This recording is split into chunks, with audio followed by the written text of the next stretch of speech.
न्याय, ये शब्द सुनते ही क्या ख्याल आता है? अदालतें, जज, लंबे चौड़े कानून, शायद यही सब है ना? लेकिन क्या हो अगर मैं कहूं कि एक महान दार्शनिक के लिए न्याय का मतलब इन सब से बिल्कुल अलग, कुछ बहुत बड़ा था। प्लेटो के लिए न्याय सिर्फ एक कानून नहीं था, ये एक परफेक्ट समाज को बनाने का मास्टर ब्लूप्रिंट था। वो नींव जिस पर उनका पूरा का पूरा राजनीतिक दर्शन टिका हुआ था। तो चलिए आज इसी कमाल के आइडिया की गहराई में उतरते हैं। हम न्याय को अदालतों और कानूनों के चश्मे से देखते हैं, लेकिन प्लेटो के लिए ये एक बहुत ही गहरी, बहुत ही पर्सनल चीज थी। ये उनके फिलॉसफी की वो मास्टर की थी जो हर ताला खोल देती थी। या जैसा कि विद्वान सेबाइन ने कहा, ये वो गोंद है जो पूरे समाज को एक साथ चिपका कर रखता है।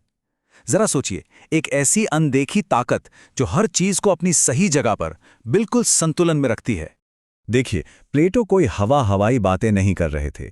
वो एक डॉक्टर की तरह थे जो अपने शहर एथेंस की नब्ज टटोल रहे थे। उन्होंने देखा कि उनका समाज राजनीतिक स्वार्थ, हद से ज्यादा व्यक्तिवाद और लगातार की उथल-पुथल जैसी बीमारियों से जूझ रहा है। उनका आदर्श राज्य इन बीमारियों का इलाज था, और न्याय वो चमत्कारी दवा थी जो सब कुछ ठीक कर सकती थी। तो आखिर प्लेटो का ये रहस्यमयी न्याय है क्या?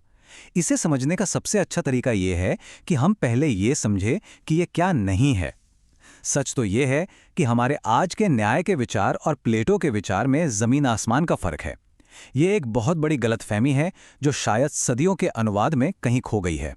ये स्लाइड देखिए, सब कुछ साफ कर देगी। हमारा मॉडर्न व्यू पूरी तरह से बाहरी है, ये कानूनों, अधिकारों और जज के फैसलों से जुड़ा है। लेकिन प्लेटो का नजरिया वो बिल्कुल आंतरिक था। इसका लेना देना नैतिकता, कर्तव्यों और किसी की अपनी अंतरात्मा से था। मतलब ये अदालत का मामला नहीं, बल्कि आपके अंदर का मामला था। और असली चाबी यहीं छिपी है। प्लेटो ने जो ग्रीक शब्द इस्तेमाल किया था वो था डिकायोसिने।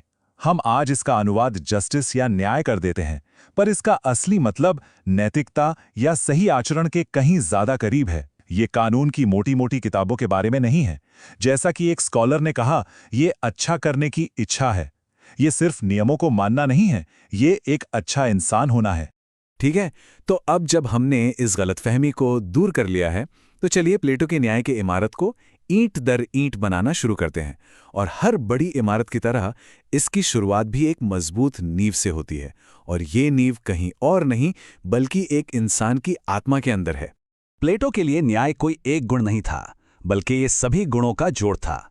जैसा कि इस कमाल की स्लाइड में दिख रहा है, न्याय कोई अकेला गुण नहीं है। ये तो ज्ञान, साहस और संयम जैसे सभी गुणों को अपने अंदर समेट लेता है। मतलब ये सिर्फ कोई एक अच्छा काम करना नहीं है, बल्कि पूरी तरह से एक अच्छा और संतुलित इंसान बनना है। तो ये जो अंदर की अच्छाई है, ये बाहरी दुनिया में कैसे दिखती है? अपने कर्तव्यों को पूरा करके। ये आइडिया हमारे भारतीय दर्शन की स्वधर्म की धारणा से कितना मिलता जुलता है ना? जिसका मतलब है अपना कर्तव्य निभाना। और यहीं पर एक बहुत बड़ा फर्क नजर आता है। आज हम अपने अधिकारों की बात करते हैं, लेकिन प्लेटो अपने कर्तव्यों को पूरा करने पर जोर दे रहे थे। ये एक क्रांतिकारी सोच है। तो ये तो हुई एक व्यक्ति के स्तर पर न्याय की बात। अब देखते हैं कि प्लेटो ने इसी व्यक्तिगत नैतिकता के आइडिया को लेकर एक पूरे आदर्श समाज का ढांचा कैसे खड़ा किया। प्लेटो का मानना था कि हम सब में एक खास टैलेंट, एक कुदरती क्षमता होती है, और न्याय का काम बस इतना है कि सही शिक्षा और ट्रेनिंग के जरिए हर किसी को उसकी उस क्षमता को निखारने का पूरा मौका मिले। ये ठीक वैसा ही है जैसे कोई कारीगर दीवार बना रहा हो, जहां हर पत्थर को उसकी सही जगह पर रखा जाता है ताकि एक मजबूत और सुंदर इमारत खड़ी हो सके। और इसी प्रक्रिया से समाज में अपने आप 3 वर्ग उभर कर आते हैं। शासक, जिनके पास ज्ञान की ताकत है, सैनिक, जो साहस की मिसाल हैं, और उत्पादक, जो अपनी इच्छाओं पर संयम रखते हैं। ध्यान दीजिए कैसे हर क्लास आत्मा के एक खास गुण से जुड़ा है, ज्ञान, साहस और संयम। कितनी खूबसूरत सिमेट्री है यहाँ।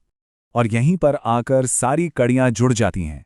न्याय तब होता है जब 2 आसान से नियम लागू होते हैं। पहला, विशेषज्ञता, यानी हर कोई वही काम करे जिसमें वो बेस्ट है। और दूसरा, अहस्तक्षेप, यानी कोई भी दूसरे के काम में टांग ना अड़ाए। जब मोची सिर्फ जूते बनाएगा और सैनिक सिर्फ लड़ेगा, तो समाज एक बेहतरीन मशीन की तरह चलेगा, जिसमें ना कोई टकराव होगा, ना कोई गड़बड़ी। ये एक बहुत ही शानदार आइडिया है। ये जो विशेषज्ञता है, ये समाज को तोड़ती नहीं है, बल्कि असल में उसे और मजबूती से जोड़ती है। जैसे एक मंदिर को बनाने के लिए अलग अलग आकार के पत्थरों की जरूरत होती है जो एक साथ मिलकर उसे मजबूत बनाते हैं, ठीक वैसे ही एक स्वस्थ समाज को भी अलग अलग तरह के लोगों की जरूरत होती है जो अपना अपना काम करें। और न्याय वो सीमेंट है जो इन सभी अलग अलग हिस्सों को जोड़कर एक जानदार, संपूर्ण ढांचा बनाता है। तो इस सब का नतीजा क्या निकला? अब हम उस मोड़ पर आ गए हैं जहां हम देखेंगे कि प्लेटो की ये पूरी शानदार इमारत उन राजनीतिक बीमारियों का इलाज कैसे करती है जिनकी बात हमने शुरू में की थी। ये है असली रामबाण। ये स्लाइड पूरी कहानी को एक साथ ले आती है। एक तरफ हैं बीमारियां, व्यक्तिवाद, अकुशलता और अस्थिरता, और दूसरी तरफ प्लेटो का इलाज। व्यक्तिवाद का इलाज है कर्तव्य की भावना, अकुशलता का इलाज है विशेषज्ञता, और अस्थिरता का इलाज है हस्तक्षेप का सिद्धांत। दिखा आपने, हर बीमारी का एक सटीक इलाज। ये एक सुंदर और मुकम्मल समाधान है। और आखिर में प्लेटो का न्याय बस यही है। ये कोई भारी भरकम थ्योरी नहीं है। ये बस एक स्वस्थ, स्थिर और सामंजस्य से भरा समाज है। ये, जैसा कि इस कोट में कहा गया है, राजनीतिक शरीर का संरचनात्मक स्वास्थ्य है। और ये सिर्फ हमारी अपनी व्याख्या नहीं है। दुनिया भर के बड़े बड़े विद्वान भी यही मानते हैं। सेबाइन इसे वो बंधन कहते हैं जो समाज को जोड़ता है।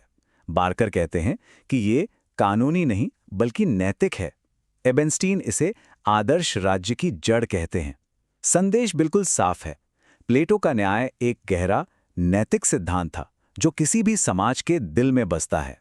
तो अगर हमें इस पूरे विचार को एक लाइन में समेटना हो तो वो ये है, प्लेटो का न्याय इंसान की आत्मा का वो अंदरूनी अनुशासन है जो बाहर एक व्यवस्थित समाज के रूप में दिखाई देता है। इसकी शुरुआत अंदर से होती है और ये बाहर की दुनिया को एक नई शक्ल देता है। और ये हमें एक बहुत ही दमदार सवाल के साथ छोड़ जाता है। अगर प्लेटो सही थे और एक समाज सच में अपने नागरिकों की आत्मा का आईना होता है, तो ये हमारे अपने समाज और हमारे न्याय के कॉन्सेप्ट के बारे में क्या कहता है? शायद असली न्याय हमारी कानून की किताबों में नहीं लिखा है, बल्कि हमारे दिलों और दिमागों में खोजे जाने का इंतजार कर रहा है।